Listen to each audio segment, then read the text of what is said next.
Shalom, shalom, boa tarde.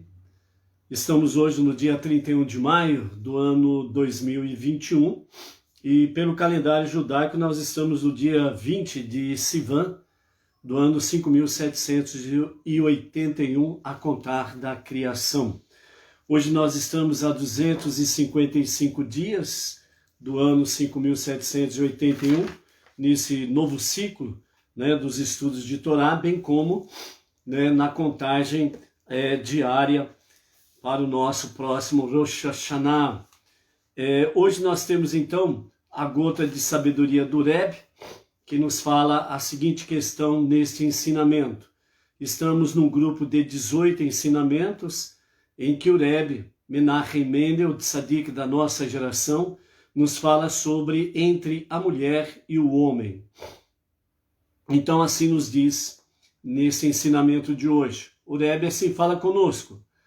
Quando fez o mundo, Deus deu a cada criatura, a cada nação e a cada indivíduo um papel e um sentido.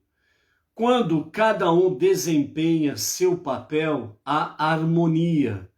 Quando os limites ficam indistintos demais, há aspereza, desequilíbrio, desentendimento e a harmonia não está presente.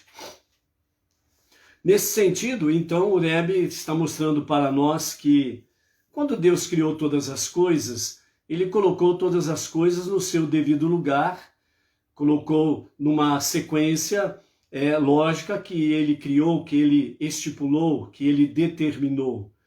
E, de fato, quando cada criatura, cada nação e cada indivíduo faz o seu papel e cumpre com o sentido com a qual ele assim o determinou, não resta dúvidas que há harmonia.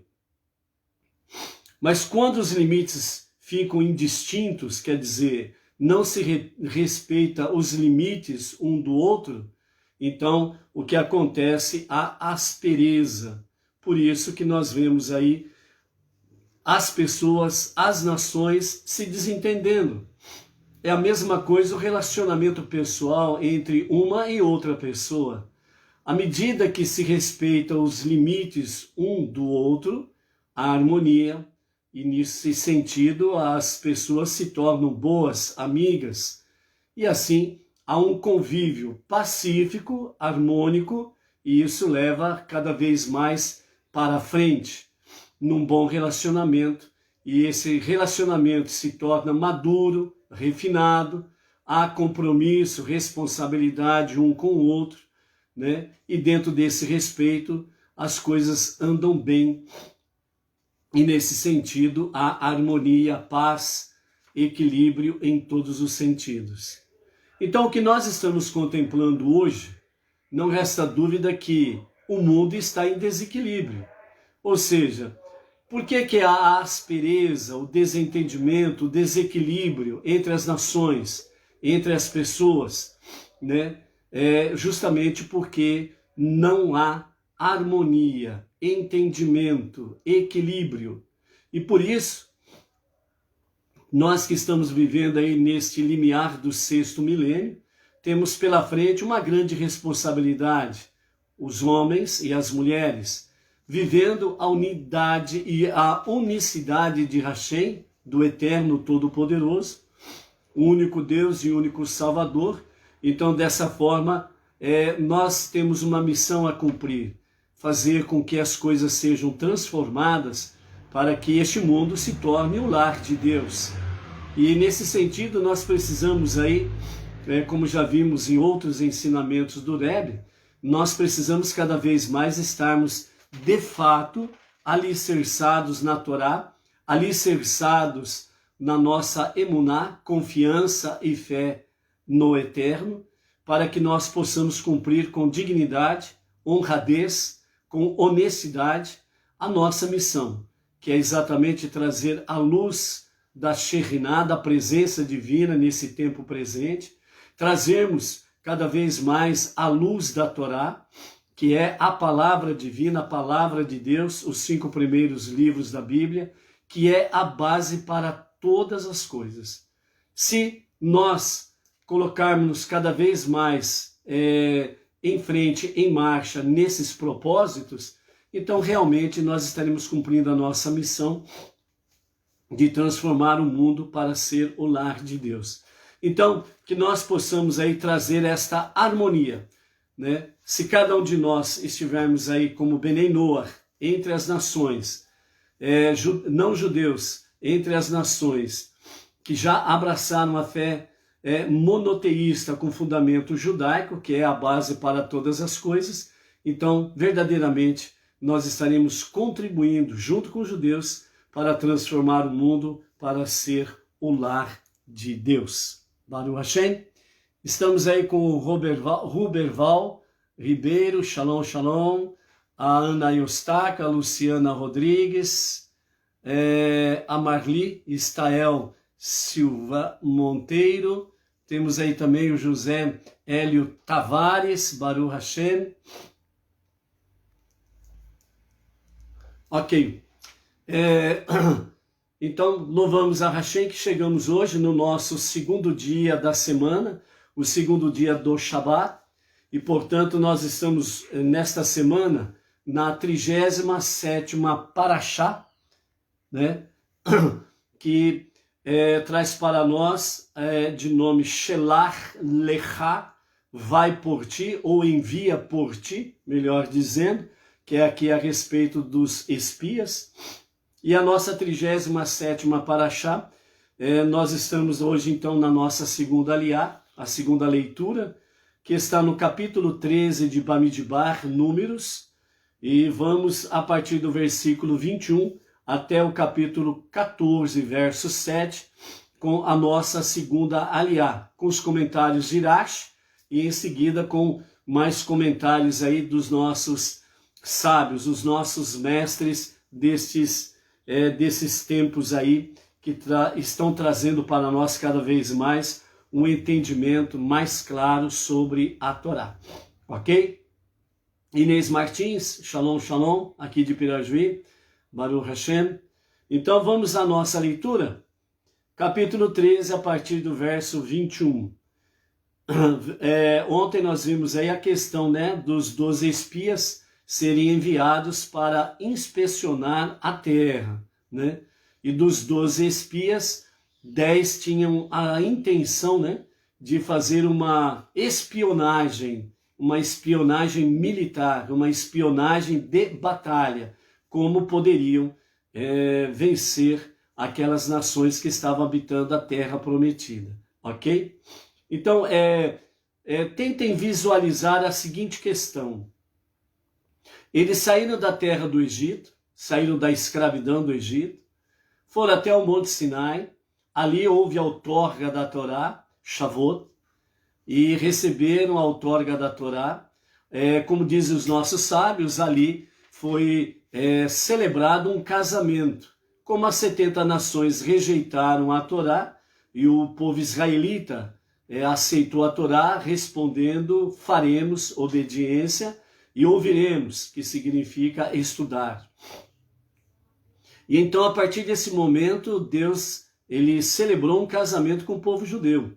E o contrato de casamento é chamado de Torá, os 5 primeiros livros da Bíblia. E nesse sentido, então, o povo fez a outorga da Torá, teve algumas caminhadas aí, e praticamente com 2 anos, eles já estavam na porta da nova e futura casa, a terra que mana leite e mel. Então eles estavam diante realmente da sua nova morada, a terra prometida. Chegaram ali na porta, e o que eles decidiram? Falaram com Moshe, Moshe, envia espias para inspecionar a terra. Estavam ali diante da terra prometida. Eles queriam inspecionar a terra. Moisés consultou a Hashem, e Hashem respondeu a Moshe, Moshe, se você quer mandar, você mande. E se você mandar, mande um de cada tribo que seja um príncipe entre cada tribo. E dentro desse sentido, já que eles não confiaram na minha palavra, envia por você mesmo os espias. E aí então foram selecionados 12 príncipes de cada tribo de Israel, né? Com exceção da tribo de Levi, ok? A tribo de Levi não enviou espia, a tribo de Levi ficou no seu canto lá, né? No seu ofício, ok? Então, aqui nós vamos na nossa sequência dos espias, então. Então eles subiram e inspecionaram a terra, viajando para o oeste ao longo de toda a sua fronteira ao sul, desde o deserto de Tzin, que fica no sudeste, e depois viraram para o norte e viajaram ao longo da costa até Rehov, até alcançarem o caminho de Ramá. Enquanto subiam pelo sul, Caleb chegou sozinho a Hebrom, a fim de visitar os túmulos dos patriarcas e pedir-lhes que invocassem a misericórdia de Deus, para que ele não fosse persuadido a espionar a terra como planejava os outros 10. Ahimam, Shai e Talmai, filhos de Gigante, estavam ali.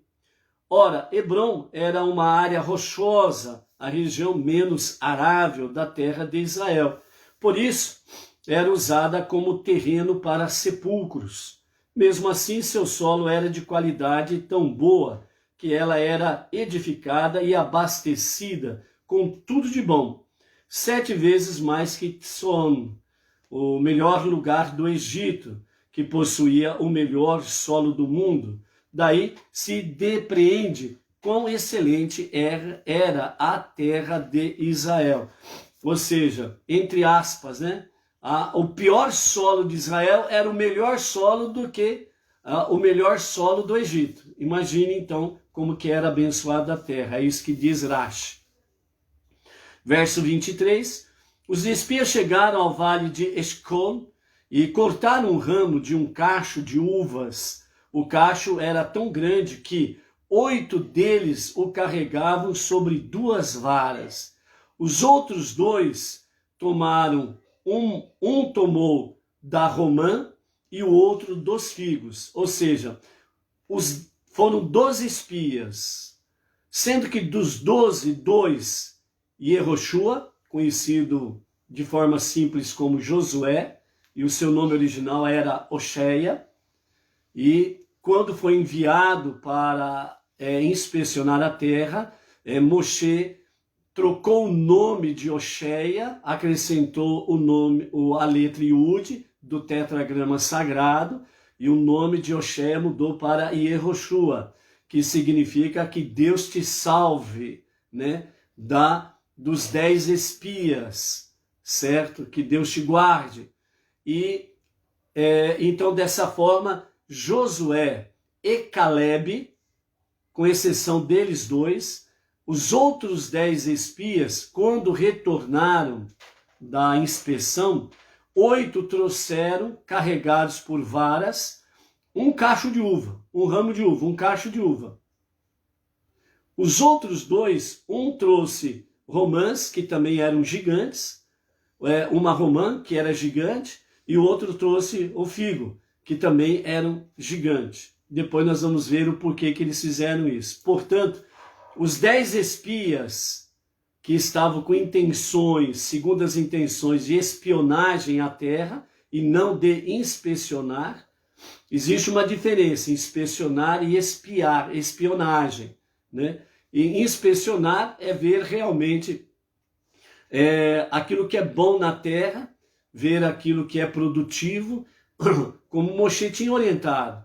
Veja a boa terra, veja fontes de água, veja se as cidades são abertas ou se são fechadas. Então, dentro desse sentido. Mas os 10 estavam com a intenção de mais espionagem do que fazer inspeção da terra.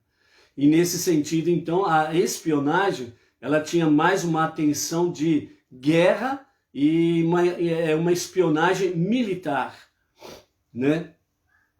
E qual que foi a inversão dessa história aí? Inspecionar seria apenas dizer, ó, realmente a terra manda leite e mel, ponto. Vamos tomar posse e vamos para frente. Quando entrou a espionagem dos 10 espias, então a espionagem já era um outro detalhe. E eles focaram mais na espionagem do que na inspeção.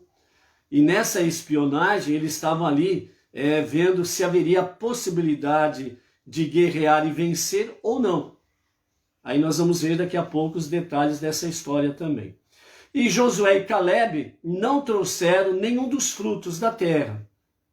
Daqui a pouco nós vamos ver por que também, certo? Tem sentido, tem significado. Ok?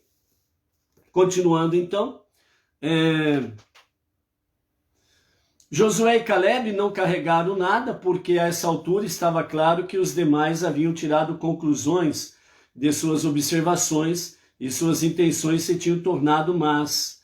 É verdade que Moisés ordenara que todos eles tomassem do fruto da terra, mas Josué e Caleb sabiam que a intenção de Moisés não era que voltasse com frutos para sustentar falsas conclusões. Chamaram aquele lugar de Vale de Eshcol, que significa cacho, por causa do cacho de uva. Então, por isso, Vale de Eshcol. Por causa do gigantesco cacho de uva que os espiões israelitas cortaram ali. Prevendo que o povo precisaria de 1 ano para retificar cada dia que os espiões passassem examinando a terra, Deus os fez viajar com miraculosa rapidez e eles regressaram de observar a terra ao fim de apenas 40 dias. O que levaria 1 ano para eles inspecionar toda a terra, Deus fez com que de forma milagrosa eles o fizessem em 40 dias e retornassem. Porque como Deus sabe o amanhã, ele sabia exatamente que a rebelião dos 10 espias acarretaria cada dia que eles permaneceram na terra e depois eles blasfemaram contra a terra, corresponderia a 1 ano. Cada dia corresponderia a 1 ano. Então, se eles ficassem lá 1 ano, imagine então o tremendo castigo que seria.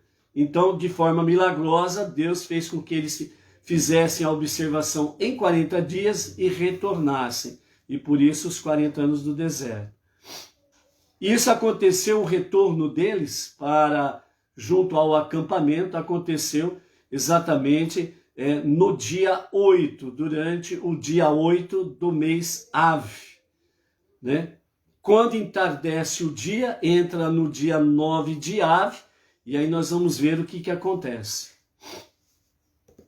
Suas intenções, que se haviam tornado más quando eles foram, dos 10 espias, assim permaneceram quando eles voltaram a Moisés e Arão e toda a comunidade dos israelitas em Ritmá, defronte a Kadesh Barneia, do deserto de Paran.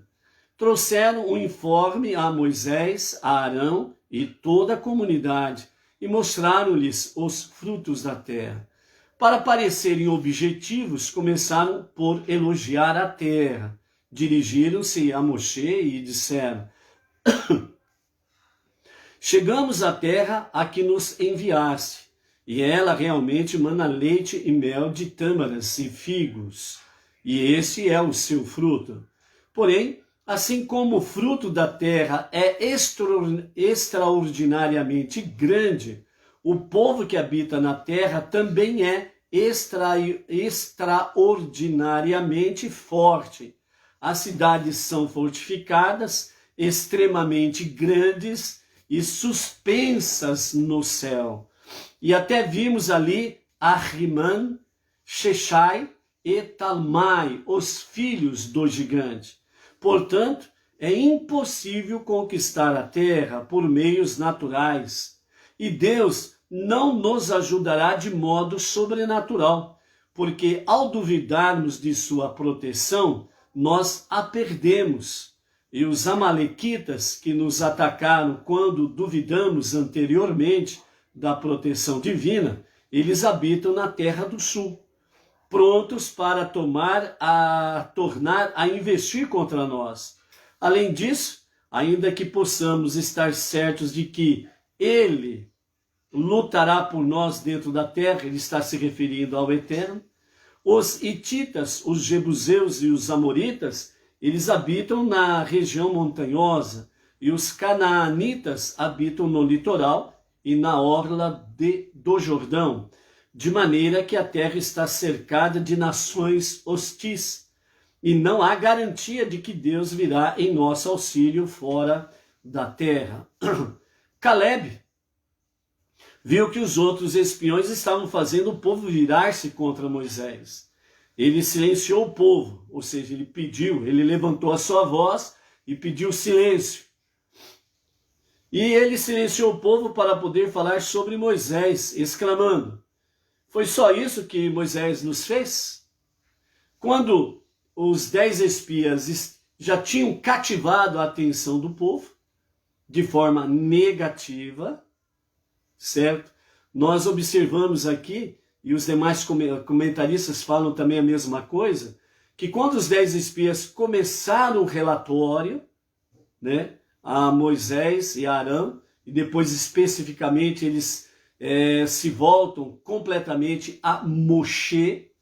Inclusive eles dizem: ó Moshe, nós fomos na terra, inspecionar a terra que você nos enviaste. Ou seja, os 10 espias estavam jogando sobre Moshe toda a responsabilidade. Foi você que nos enviou. Quer dizer, não foi eles que pediram, não foi eles que insistiram, não foram eles que simplesmente não mudaram de ideia. Eles estavam determinados a ir inspecionar a terra com as intenções de espionagem. Né? Então, quando eles retornam, eles jogam sobre as costas de Moshe toda a responsabilidade do relatório negativo que eles estavam fazendo e jogando a responsabilidade sobre Moshe e jogando o povo contra Moshe. Então, nesse momento, Caleb percebe a artimanha deles, então ele eleva a sua voz e pede silêncio. Segundo Urashi e os demais comentaristas, eles falam que o povo fez silêncio porque eles acreditavam que Caleb, que também era um príncipe muito bem respeitado, muito bem aceito, de grande conceito entre o povo, eles achavam que Caleb ia somar-se com os outros 10 para poder falar contra Moshe. De Josué, ou Yehoshua, o antigo nome dele era Oxéia, eles não aguardavam nada, eles não esperavam que Yehoshua viesse falar contra Moshe, porque Yehoshua era o braço direito de Moshe. E eles sabiam que depois da entrada na Terra Prometida, quem assumiria o lugar de Moshe era exatamente quem? Yehoshua, Josué. Então, eles não esperavam nada dele, porque sabiam que ele era o braço direito de Moshe e ele jamais falaria alguma coisa contra Moshe. Então, quando eles escutam Caleb elevando a sua voz e pedindo silêncio, então os comentaristas dizem que eles fizeram um silêncio completo. Por que eles fizeram um silêncio completo? Porque eles achavam que Caleb iria falar contra Moshe.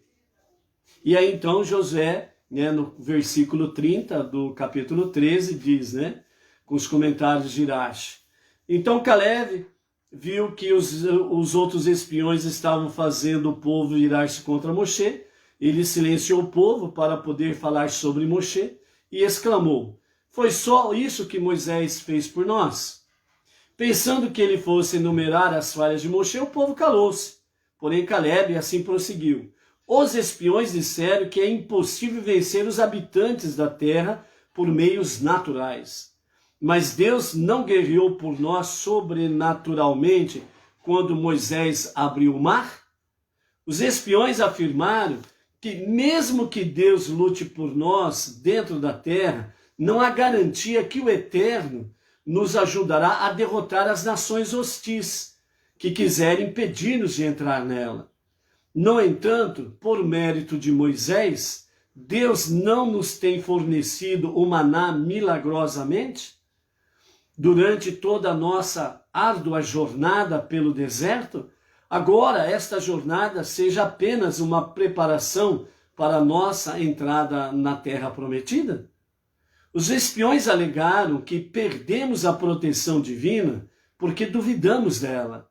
Contudo, no caso das codornizes, duvidamos da proteção de Deus e ele, mesmo assim, nos deu as codornizes. Caleb não precisou referir-se à asserção dos espiões de que as cidades eram suspensas no céu, né? Os espiões disseram, as cidades são muito grandes e elas são elevadas aos céus, né? Visto que, obviamente, tratava-se de um exagero retórico. Tendo refutado seus argumentos, então Caleb, ele conclui, certamente podemos até subir ao céu por escadas e apossar-nos dele, se Moisés nos mandar fazê-lo, pois se ele nos diz que somos capazes de superar uma barreira, realmente a superaremos, por mais difícil que pareça. Mas os homens que tinham subido com ele disseram em resposta aos argumentos de Caleb: que diferença faz se Deus está do nosso lado?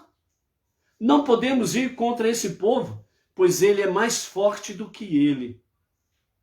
Ou seja, o que os 10 espiões estavam dizendo aqui, ou esses 10 emissários, esses 10 enviados aqui, o que ele estava simplesmente dizendo aqui era que o próprio Deus não era capaz de vencer aquele povo.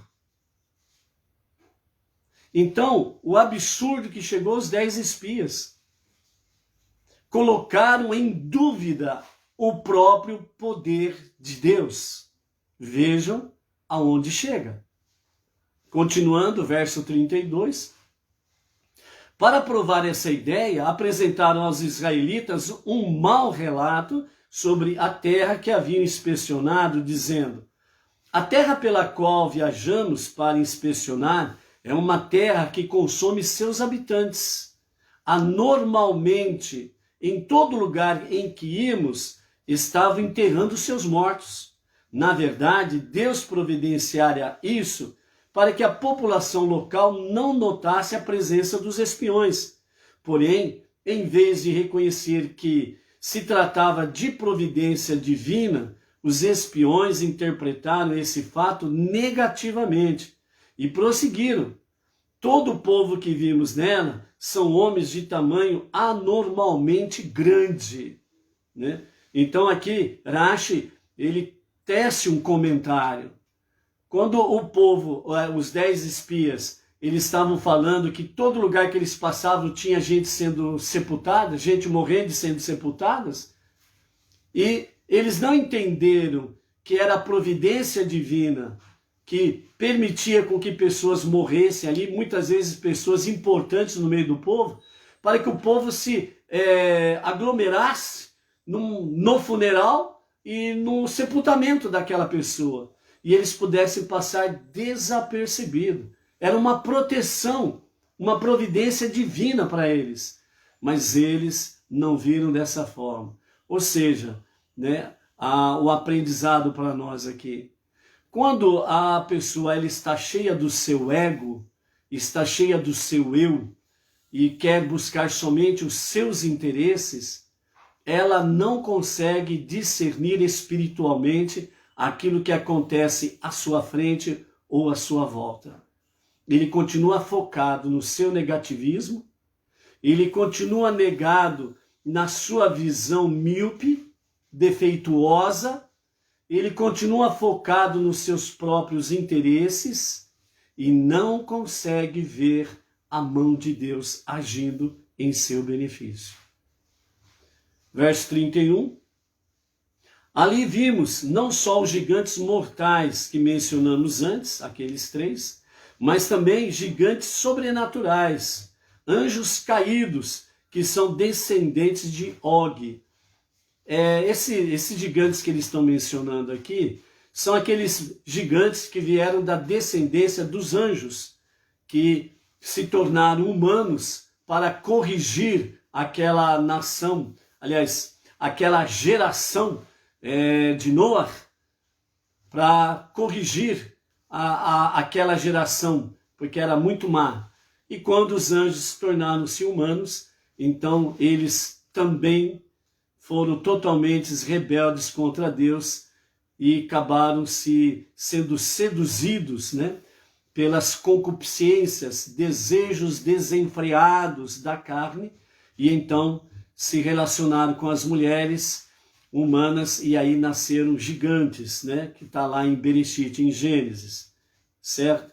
Então, anjos caídos que são descendentes de Og, um gigante descendente dos primeiros anjos caídos, e o único sobrevivente do dilúvio. Lembra do dilúvio? O gigante Og, que se salvou ali, ok? Então, dessa descendência aí vem Shammah-Hazai e Azael, e que assumiram formas físicas e desceram à terra na época de Enosh, que é a época que nós acabamos de falar ali, né? Para você ter uma ideia sobre essa questão de Enosh, né, que fala aqui, que menciona aqui Rashi, então só para a gente fazer uma rápida recapitulação sobre questão de genealogia. Então vamos lá.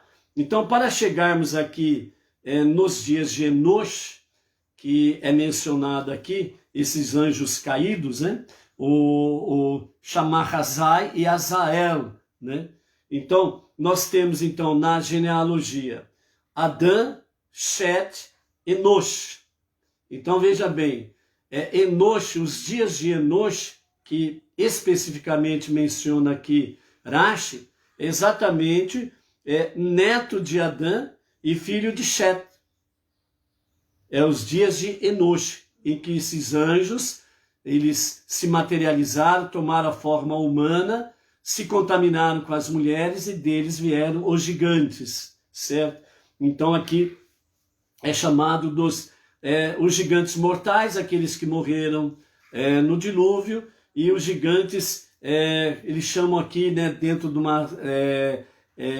uma visão sobrenatural, quer dizer, eles estavam querendo dizer, esses 10 espias, que esses gigantes que vêm desta linhagem aqui de Og, eles chamam de sobrenaturais. Eles queriam dizer assim: esses gigantes são imortais, nem Deus pode com eles. Era isso que eles estavam dizendo, certo? E aí fala que é Shammah-Hazai e Azael, né?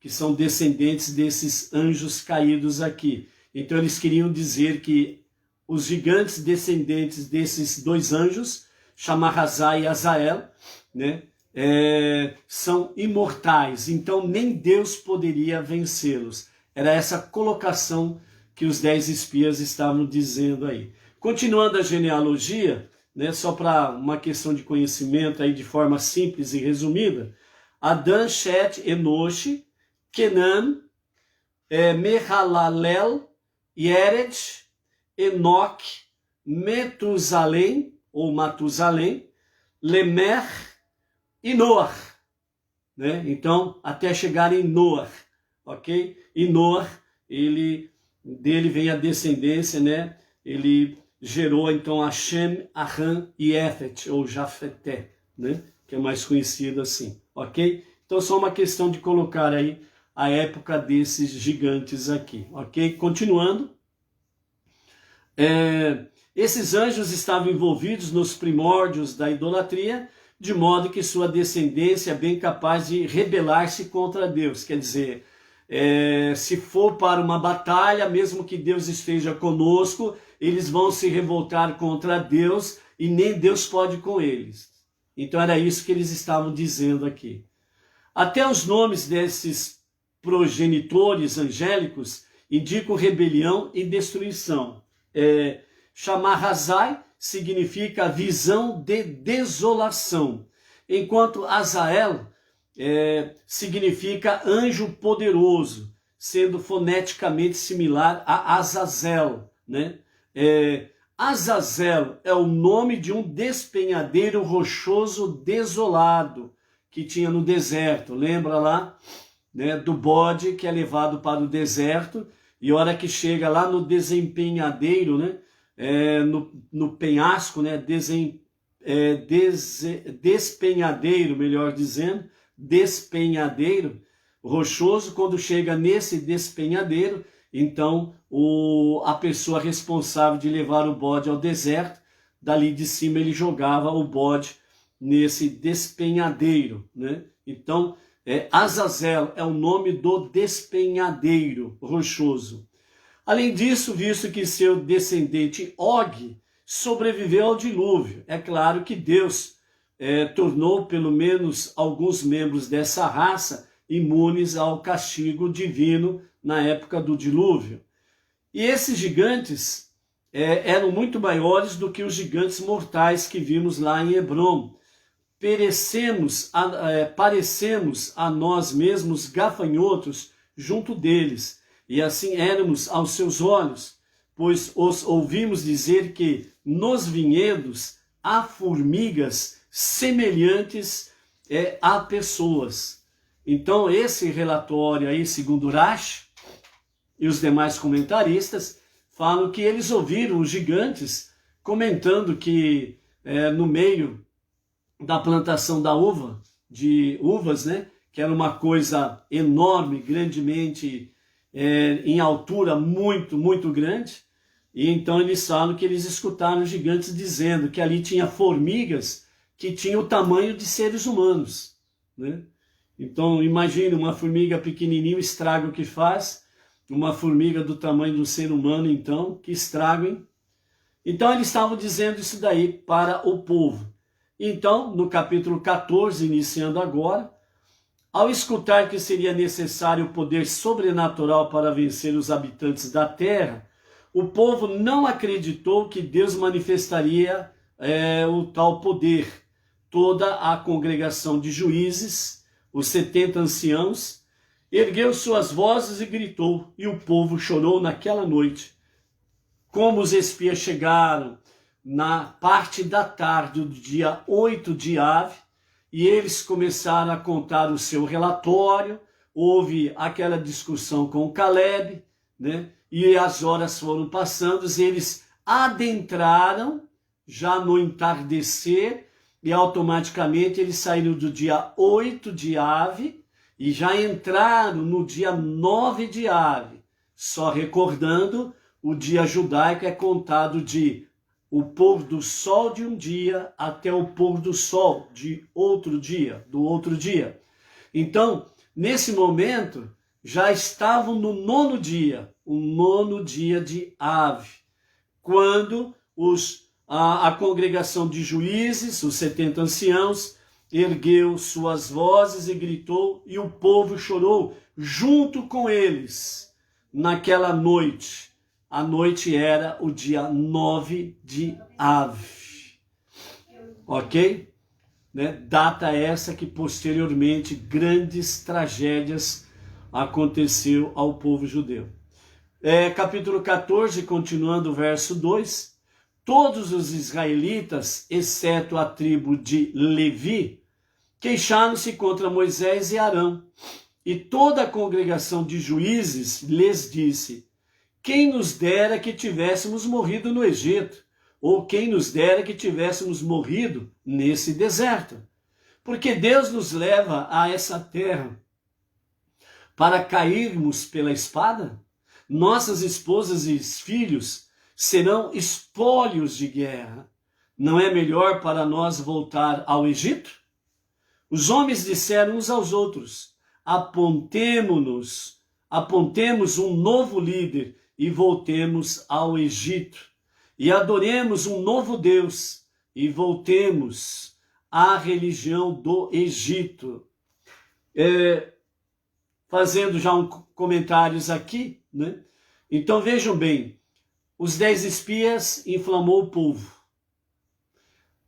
O povo foi tomado pelo fogo das paixões infames. Dentro desse fogo das paixões infames, está incluído aí aquilo que é negativo, aquilo que é frustração, desilusão e por aí afora vai. Então, quando os juízes, os 70 anciãos, eles elevam as suas vozes, aí o povo se inflama mais ainda. E assim o que acontece então, eles voltam-se contra Moisés e Arão. E eles começam a dizer que vamos levantar um novo ídolo, aliás, um novo líder, e vamos também elevar um novo ídolo, um novo Deus. E vamos voltar à religião do Egito. Ou seja, quando um abismo chama outro abismo, ou seja, um pecado chama o outro pecado, então quando eles vêm aqui, voltemos ao Egito, né? Que na Torá oral, aliás, na Torá escrita, está voltemos ao Egito. E na Torá oral, na Mishnah, no Talmud, os comentaristas, os nossos sábios, vêm mais a fundo e dizem: o significado de voltar ao Egito é voltarmos à religião do Egito. Qual é a religião do Egito? É a idolatria com todas as suas concupiscências. A idolatria com todos os seus desejos carnais nos mais baixos níveis. Portanto, voltar à religião do Egito, voltar à idolatria do Egito, significa que não queremos leis, não queremos regras, não queremos disciplina, não queremos absolutamente nada destas coisas. Preceitos, leis, ordem, disciplina, nós não queremos estas coisas. O que nós queremos é libertinagem. Libertinagem, eles colocaram um nome assim, para não ser tão pesado, eles colocaram o nome de liberdade. Então, quando você vê esses movimentos por aí, nesse mundo afora, queremos liberdade, liberdade. Aí eles vão para as manifestações, pedindo liberdade. O que você vê nessas manifestações por liberdade? Pessoas nuas, seminuas, fazendo uso indiscriminado de drogas proibitivas, excesso de bebida, práticas lascivas de várias concupiscências carnais, desejos desenfreados da carne, certo? Você vê bagunça, violência, destruição, fogo, é isso daí, Marli Stael. Resumindo, anarquia. Esta é a liberdade que eles querem. Anarquia. Então eles usam a palavra liberdade para não dizerem abertamente que o que eles querem é libertinagem. Libertinagem significa estou livre, melhor dizendo, vamos tirar essa palavra que eu não estou livre não. Eu estou preso pela Torá a Hashem. Ponto final. Ou seja, o que essas pessoas querem dizer na realidade com libertinagem é que eles estão livres, absolutamente livres, para fazerem o que bem entenderem das suas vidas. O que bem entenderem. Vamos por um exemplo prático. Essa cambada que vai para as suas manifestações pedindo libertinagem, vamos dar um nome aos porcos aí, pedindo libertinagem, eles fazem as suas manifestações e dizem assim: somos donos ou donas do nosso corpo. Aborto já. Um exemplo que nós vamos dar, certo? Aborto já. Quer dizer, eles estão livres para as suas libertinagens, pintarem o 7, e se porventura ficarem grávidas, nós temos o direito, entre aspas, a nossa liberdade, porque o corpo é nosso, temos a liberdade de podermos fazer o aborto. É o que esse grupo de libertinagem faz. E pensam que isso é... Bom, vamos lá. E assim eles requerem a sua liberdade, entre aspas, para a sua libertinagem. Sim, viver sem limites. Simplesmente isso. Mas, se perguntarem para essas pessoas, se porventura sua mãe quisesse fazer o aborto seu, você é a favor? Logicamente eles iam ser contra. Não, minha mãe não podia me abortar.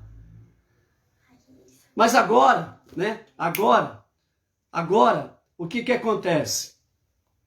Agora, essas pessoas estão bem vivas e elas querem decidir por aquelas crianças que ainda estão totalmente indefesas, no ventre, e querem decidir por elas. Nós decidimos por vocês. Vocês não vão viver, vocês vão morrer. Por isso que nós queremos o aborto livre. Livre, sem limites. Simplesmente isso. Teve recentemente um país na Europa que aprovou lá a lei que a criança pode ser abortada até o último dia do nascimento dela. Porém, vocês tiram uma base, o que é viver sem limites. Esse é um dos, né? Sem contar dentro daquele campo, né? Dos sexos bizarros, né? Totalmente atípico àquilo que Deus determinou pelas Escrituras. Então, esta é a liberdade que aqui eles estavam falando de voltar para o Egito. Voltar à religião do Egito, voltar à idolatria. Através da idolatria, vêm todos os desejos desenfreados da carne. E aí, acontece todas essas coisas. E eles choraram aquela noite, no dia 9 de Ave, no dia 9 do mês Ave, onde eles choraram pesadamente, porque eles queriam a liberdade do Egito e simplesmente duvidaram do poder de Deus para garantir a vitória e a conquista da terra prometida. Mas aqui, né, dentro desse versículo 3 do capítulo 14, nós temos um fator importantíssimo que os comentaristas, eles trazem para nós, tanto no verso 2 como no verso 3. No verso 2, na Mishnah, no Talmud, os nossos sábios dizem que, com exceção da tribo de Levi, o resto se rebelaram, ok?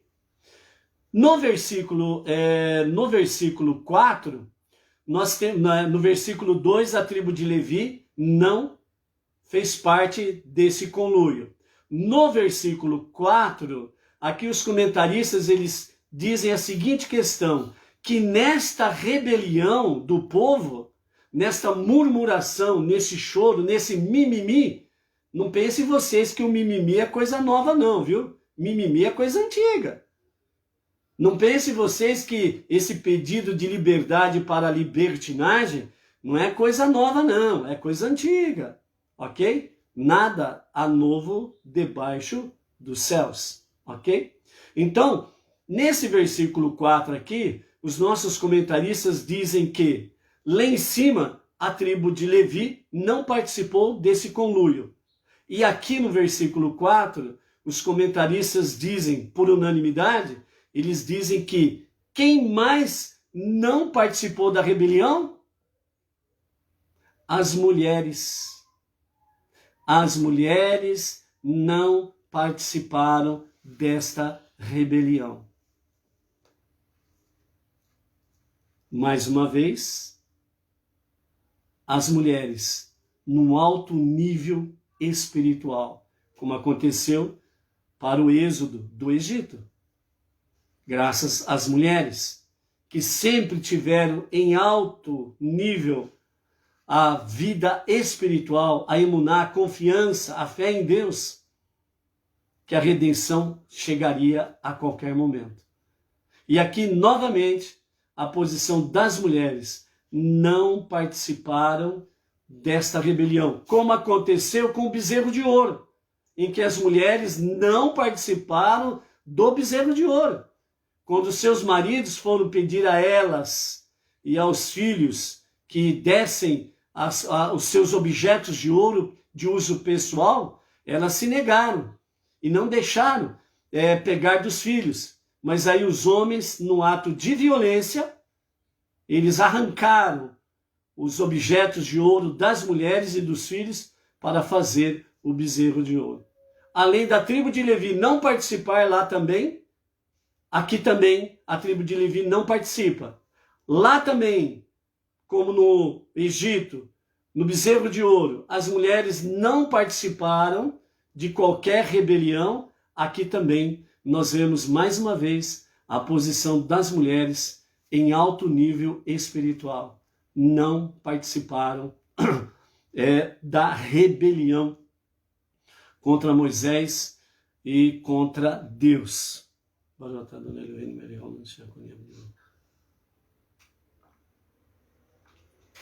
Por isso que os sábios falam, amados, que nos últimos dias, no limiar do 6º milênio que nós estamos, esta sabedoria das mulheres, elas estarão cada vez mais presentes, tanto no meio judaico, como no meio dos Menenor. Então, por isso, o marido, ele precisa realmente abaixar o tupete.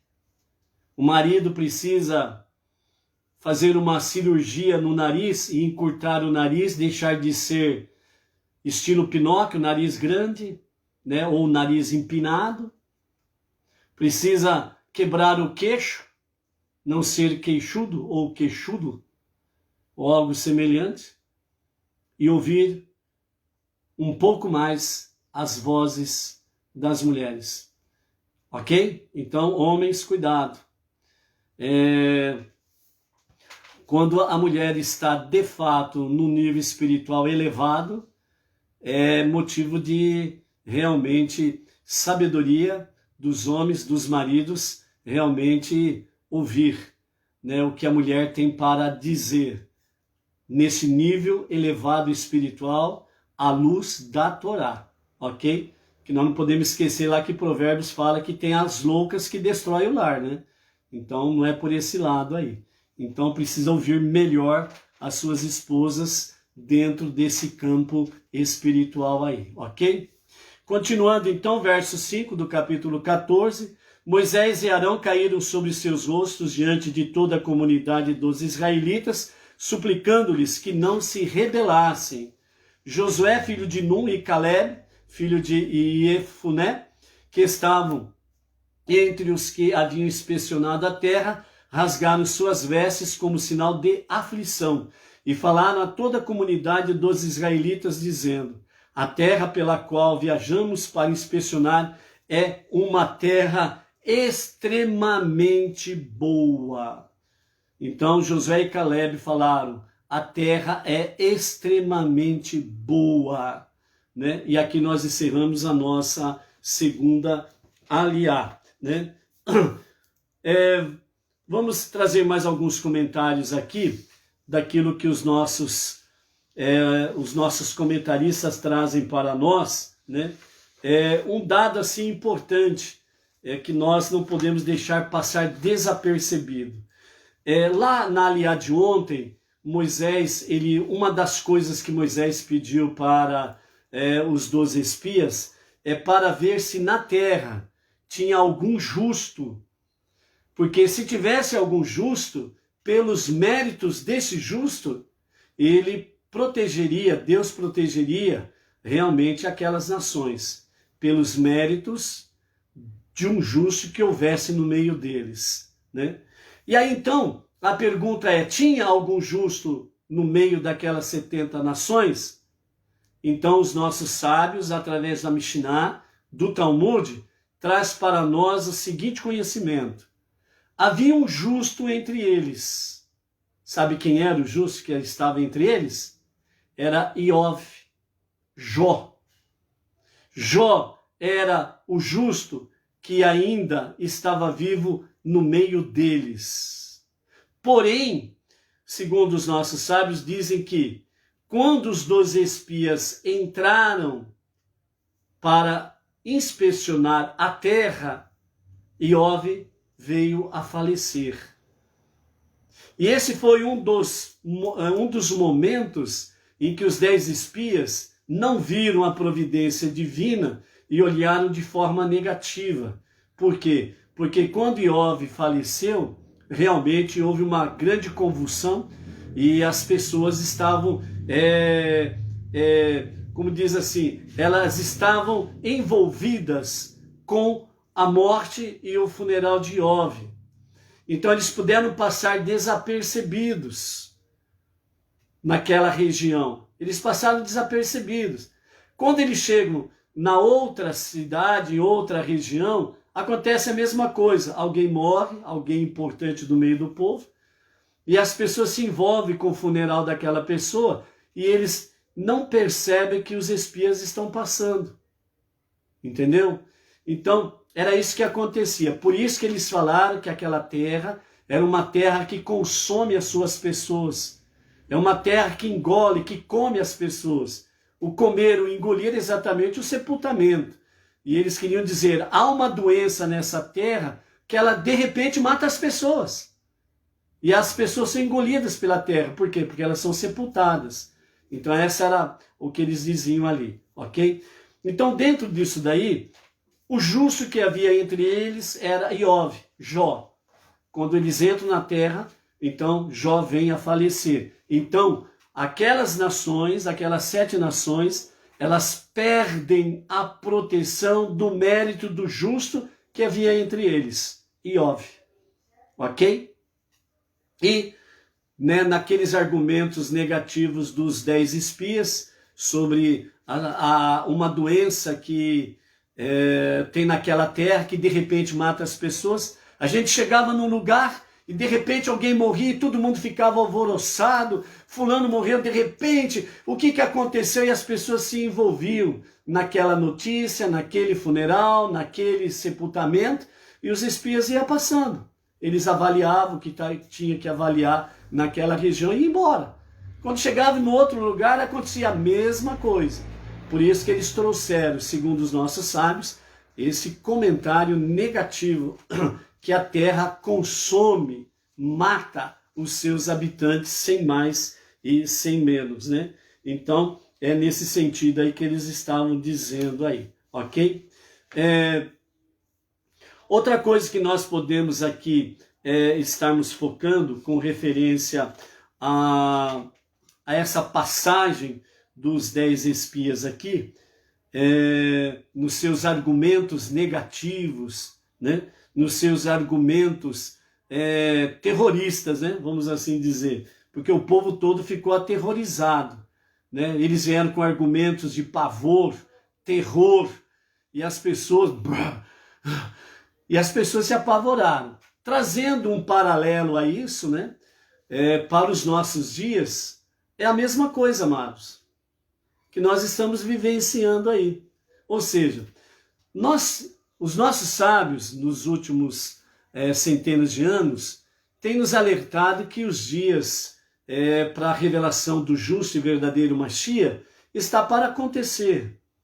Quando o nosso Rebbe Menachem Mendel, o tzadik da nossa geração, o líder da nossa geração, né, entre os anos 1950 até 1994, né, ele veio alertando realmente sobre essa questão do limiar do 6º milênio, né? Então, nós temos aí diante de nós essa palavra que o Mashiach, ele pode se revelar a qualquer momento. Justamente por causa do quê? Porque nós estamos no limiar do 6º milênio. E o 6º milênio representa os 6 dias da criação. O 7º milênio representa o Shabat, o 7º dia da semana.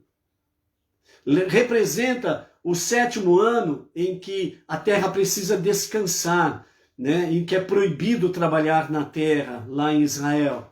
É a terra do descanso, certo? Temos aí que é a questão do Yovel, o ano jubileu. Depois de 49 anos, no 50º ano, então acontece a mesma coisa. A terra descansa, né, para uma renovação. Dentro desse sentido, os sábios trazem para nós que como nós estamos no limiar do sexto milênio, a revelação de Mashiach é para qualquer momento. Por isso diz um dos 13 princípios de Maimônides, né, que nos fala lá, mesmo que Mashiach demore, aparentemente demore, contudo, continua a esperar por ele. E os sábios trazem para nós que esse continuar a esperar por ele significa que a minha esperança, a nossa esperança, não é a manifestação, a revelação do justo Mashiach para amanhã. Mas nós precisamos viver essa revelação de Mashiach agora. Por isso os sábios falam, os nossos rabinos falam, que a revelação do justo Mashiach seja para os nossos dias, que seja para agora. Amém. Por quê? Porque de fato pode acontecer a qualquer momento. As coisas estão aí diante dos nossos olhos. O sexto milênio, o findar do sexto milênio, é uma realidade. E para a revelação de Mashiach, não depende se a raça humana se torna santa ou não. Não significa que todo o povo judeu vai se tornar praticante 100% da Torá de repente, para que ele se manifeste. Por isso que nós temos aí os sábios que trazem para nós que sobre a iminente revelação de Mashiach, nós teremos grandes acontecimentos acontecendo de fato, tanto no campo negativo como no campo positivo. Onde no campo negativo, para simplificar essa questão, né, tanto no campo negativo, os sábios dizem, uma boa parcela do mundo estará envolto realmente numa grande rebelião contra os mandamentos de Deus. Estarão como aqui o povo, que disse para Moshe e Arão, nós vamos levantar um novo líder e nós vamos voltar para a religião do Egito, a libertinagem.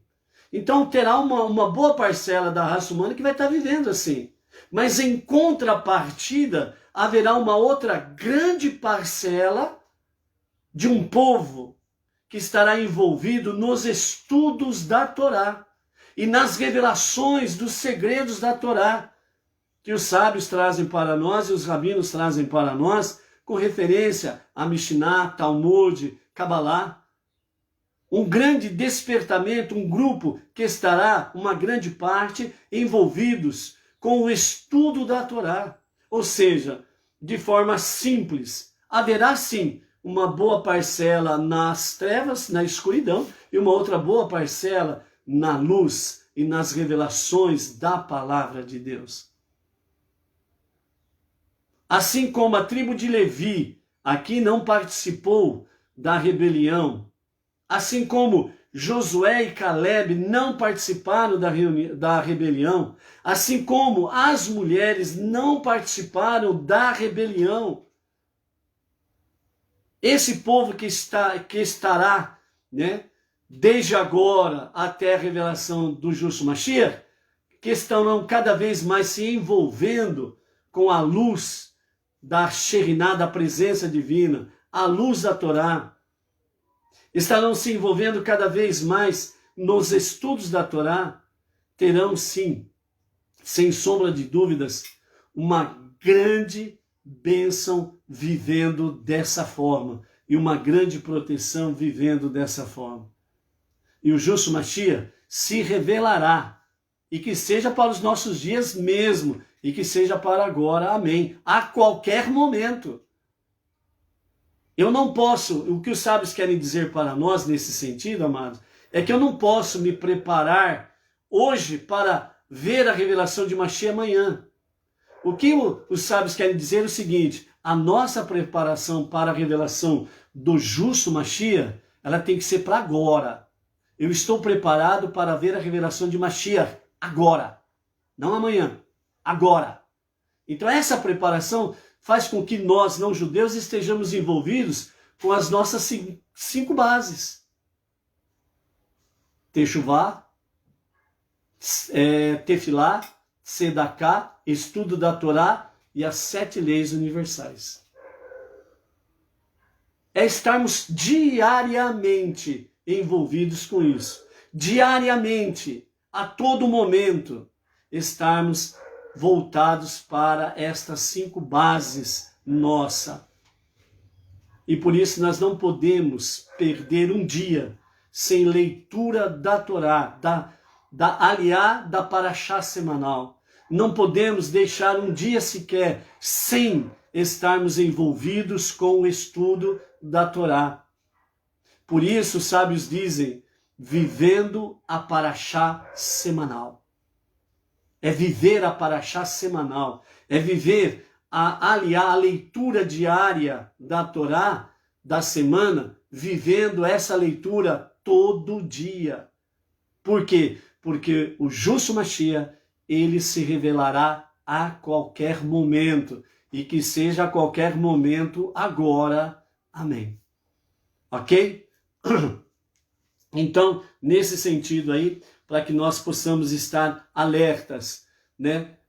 Entre isso que nós estamos vivenciando aqui, nos dias de Josué e Caleb, e Yehoshua e Caleb, né? Vivendo a realidade da tribo de Levi e vivendo a realidade das mulheres, né? Por isso, as mulheres não judias que estão na fé monoteísta, não deixem de buscar cada dia mais a presença divina e buscar cada dia mais essa inspiração divina. Sejam sábias aos olhos de Hashem, para que realmente possa, né, ajudar e muito, né, os maridos, né, nessa jornada monoteísta, para somar na nossa caminhada em direção à redenção com Mashiach e o Olam Rabá, o mundo vindouro, a vida eterna, ok? Então, é isso daí. Um outro detalhe que nós podemos observar aqui, já mencionados, né? Os espias, os 10 espias, eles, quando começaram o seu relatório, eles disseram, fomos inspecionar a terra, Moisés, que você nos enviou, que você que nos mandou. Ou seja, os 10 espias, eles estavam jogando o corpo fora, tirando o corpo fora. Então, o que nós vamos falar agora, a responsabilidade é de Moisés. É isso que ele estava dizendo ao povo. Então, primeiramente, eles começaram com o seu relatório estava misturado com verdades e mentiras. E quando eles começam realmente a falar verdades, né, como nos fala aí no versículo 27, né, eles disseram, né, eles relataram a Moshe e disseram, nós viemos para a terra que você nos mandou. Ela jorra leite e mel e esse é o seu fruto. Então, primeiramente, antes deles entrarem no relatório deles, eles primeiro falaram, nós viemos para a terra que você nos mandou, Moisés. E de fato, ela é uma terra que jorra leite e mel. E esse é seu fruto. Aí, eles mostraram o cacho de uva gigante, a romã gigante e um figo gigante. Certo? Então, vejam bem. Dentro da analogia dos nossos sábios, eles dizem assim, eles começaram falando verdades para que as pessoas que estavam ouvindo, a multidão, as 12 tribos, junto com a mistura de povos que sobreviveu, então, espera aí, eles estão falando a verdade. Então, primeiramente, a verdade que eles disseram foi o que chamou a atenção do povo. Cativou o povo, dominou o povo. Então, dentro desta retórica, eles chamaram a atenção de todos sobre si. Então, o primeiro ponto eles ganharam. Todos estão atentos ao que vamos falar. Então, tudo que falarmos a partir de agora, eles terão por absoluta verdade, mesmo que seja mentira. Entendeu? Entendeu? Fazendo um paralelo com os dias atuais, quando há 1 ano e 4 meses atrás começaram a falar sobre a pandemia, começaram falando verdades. O vírus é uma realidade, a doença é uma realidade. Cativou a atenção de todo mundo, chamou a atenção de todo mundo. Aí então, a partir daquele momento, esses perversos disseram: agora o que nós falarmos daqui para frente é lei. Eles vão acreditar piamente, mesmo que apareçam pessoas que saibam a verdade, que venham falar a verdade, eles não darão créditos, porque agora o povo é nosso. Entendeu a jogada? A retórica, amados, ela não muda. É só nós precisarmos aprender, e você precisa aprender realmente a estudar a Torá e trazê-la para o seu tempo.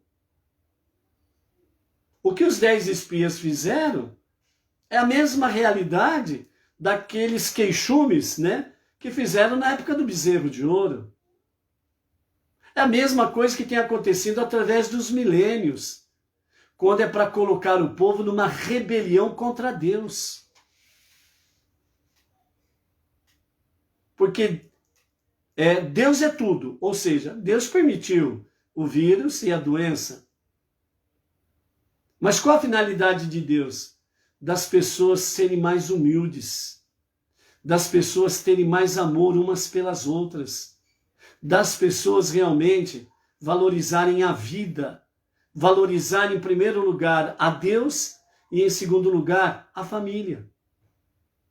Esse é o objetivo de Deus.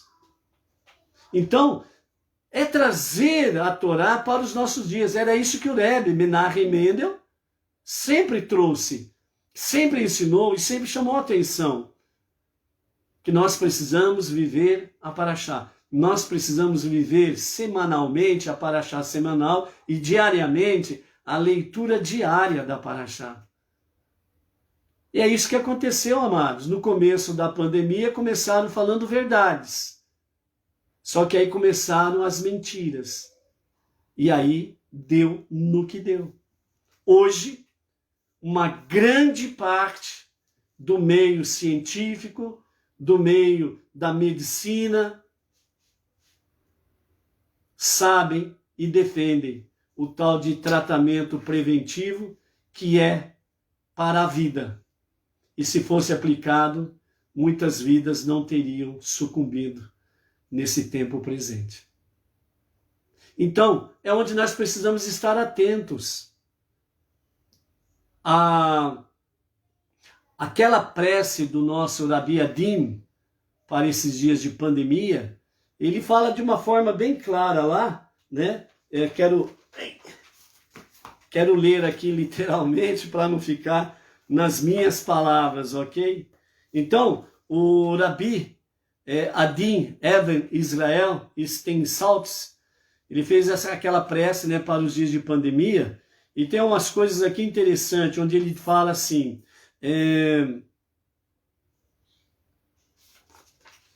nessa parte aqui, insufla a luz de tua sabedoria no coração das que sucumbiram ante falsidades. E logo em seguida ele diz, clareia a mente dos ingênuos que se deixam levar por falsas informações.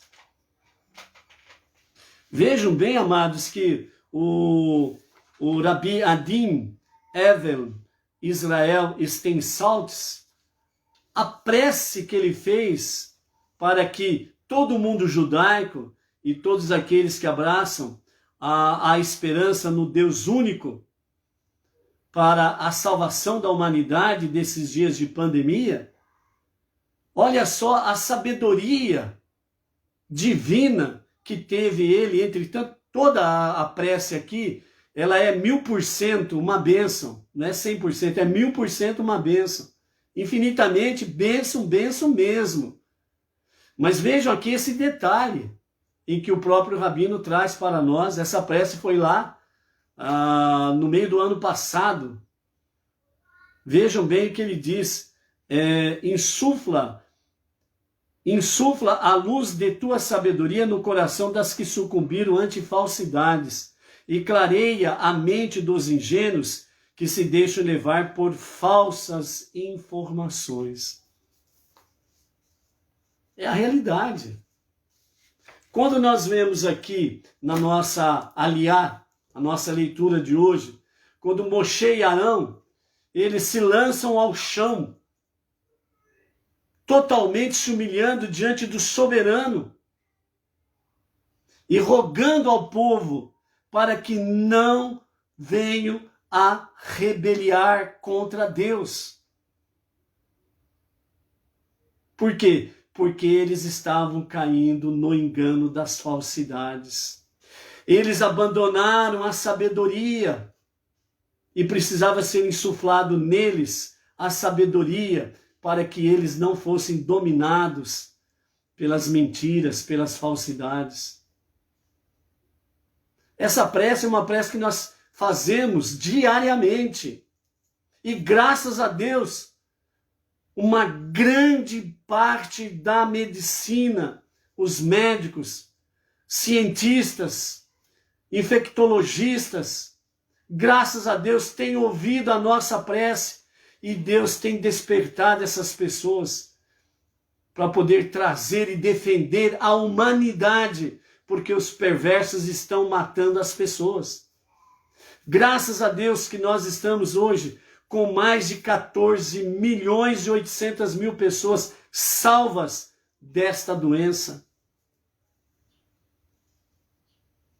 A vida continua vencendo. A vida continua prevalecendo. Porque Deus está ouvindo as preces daqueles que se refugiam nele. E os perversos estão caindo. E vão continuar caindo, um a um. E os nossos olhos estão contemplando e vão continuar contemplando isso. Então, nós vemos aqui qual que é a técnica desses 10 espiões começar falando verdade. Angaria a simpatia e a confiança das pessoas. Aí então eles injetam a mentira e a falsidade. É isso que eles fizeram e é isso que os perversos têm feito através dos milênios até os nossos dias. Então, por isso, amados, buscar o saber é procurar também saber em que fonte que nós buscamos o conhecimento. Não é qualquer fonte. Tem fontes de águas límpidas e tem fontes de águas turvas, contaminadas. Então, buscar o conhecimento é saber aonde buscar. Então, por isso, tem que tomar muito cuidado. Não é toda fonte que se diz que é judeu que está certo. Não é toda fonte que se transveste ou se fantasia de judeu que significa que é, ou que está ali a verdade. Não é toda fonte que se diz monoteísta, mas não tem os seus fundamentos judaicos, que significa que a verdade está ali.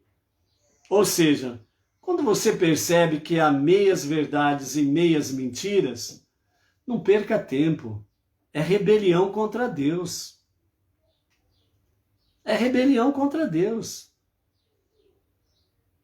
Ao exemplo da tribo de Levi, e ao exemplo de Josué e Calebe, e ao exemplo das mulheres, que nós possamos seguir em frente na nossa jornada monoteísta, não nos deixando levar por aqueles que falam meias verdades e um monte de mentiras. Por aqueles que usam 10% de verdade e 90% de mentiras. Então, nós temos que tomar muito cuidado com isso. Existe uma expressão muito no meio religioso que diz assim: E isso pode contaminar também o próprio meio Benei Noach. Há um costume, um palavreado usado no meio religioso que diz assim: eu vou para aquela reunião porque fala de Deus.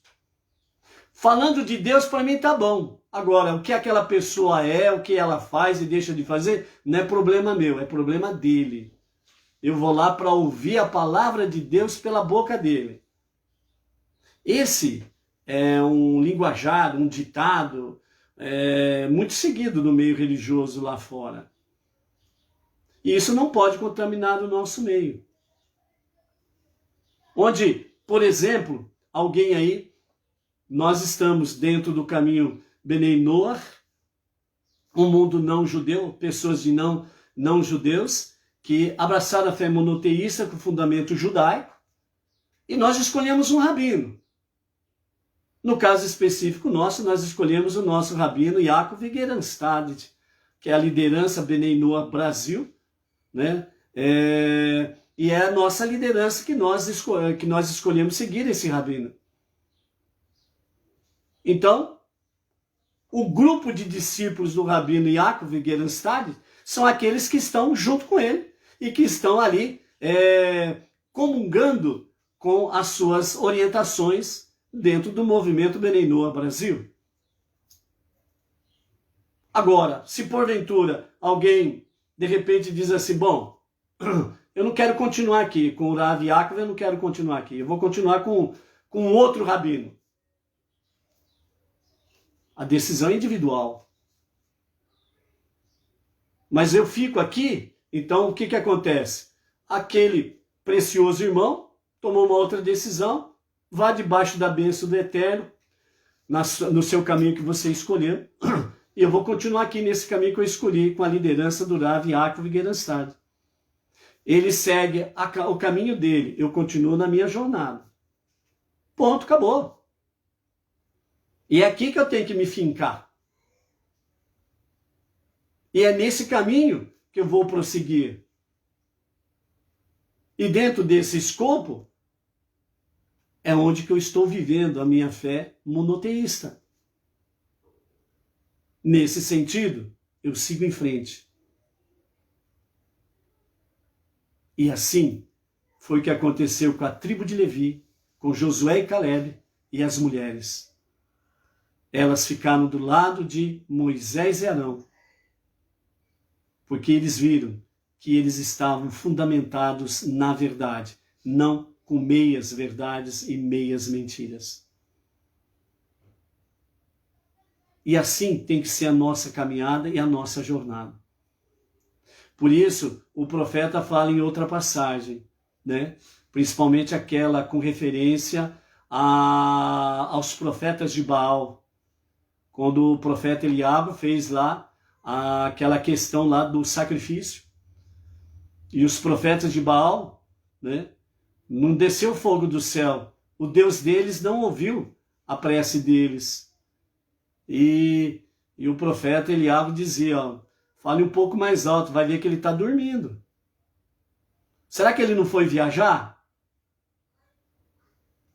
Ó, eu dou mais um tempo para vocês aí. Continua aí se estribuchando mais um pouco, quem sabe ele pode ouvir vocês, mas não veio fogo do céu, e os deuses, né, dos profetas de Baal, né, a divindade de Baal não se manifestou. E quando o profeta Eliabe foi e fez, jogou água no sacrifício, na lenha, em volta do altar e tudo mais, e quando ele faz a sua prece, o fogo do céu desce, queima todo o sacrifício, a lenha, inclusive dá aquela lambida na face das águas que ficaram em volta do altar. E aí então o profeta diz ao povo de Israel, até quando ficareis cocheando entre dois pensamentos? Até quando ficareis sobre dois pensamentos? Se o eterno Deus de Israel é Deus, e é isso que vocês creem, então sigam e não fique procurando outras divindades. É a mesma coisa da nossa jornada monoteísta. Por isso, amados, precisamos aprender no nosso dia a dia as lições da Torá e não nos apartarmos delas de forma alguma. Toda palavra inicial que é verdade e logo em seguida vem mentiras, saia desse meio, porque Deus não estará nesse meio. Ele não estará te acompanhando. Ele não estará te ouvindo. Porque ele não divide a sua glória com ninguém. Por isso, ao soberano é toda honra e toda glória. Então, amados, realmente nós precisamos estar aí cada dia mais alicerçados na Torá, porque é isto que nos trará cada dia o verdadeiro discernimento do que está acontecendo em nossos dias antes da iminente revelação do justo Mashiach. Não podemos perder esta oportunidade. Não perca esta oportunidade.